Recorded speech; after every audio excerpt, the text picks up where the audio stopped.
წასული მაღალი თანადობის ტიპის რეფორმი ძალიან მეეჭება, რომ მაგალითად ასეთ საქმეებს ერავინ დაუშლის, მათ შორის პროცედურა რომლის მიმართაც პრეტენზიებს აყენებს რომელსაც აყენებს კონკრეტულად პრემიერ-მინისტრმა მისი პოლიტიკური გუნდი არის ის, რომ ნაციონალური მოძრაობა უნდა დადგეს მოხდებზე, უნდა მოინანიოს რაღაც წარსული ცოდები და ამ შემთხვევაში ისინი მოგვიტევებენ თუ არ ვიცი ზუსტად რა არის დაგეგმილი. ცხადია ეს არის აბსურდი, ამას ნაციონალურ მოძრაობაში არავის სერიოზულად არ აღიქავს.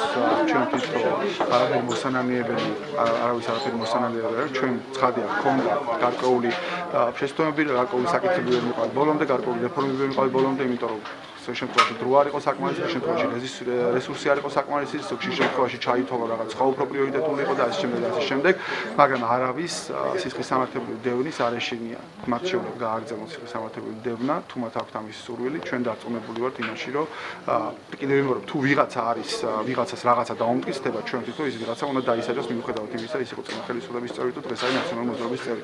ამაში განსაკუთრებული ჩვენ ვერაფერს ვერ ვხედავთ. ამიტომ არავის მიტევება პრემიერ-მინისტრისგან ან ქართული ოსმენისგან არ ჭირდება.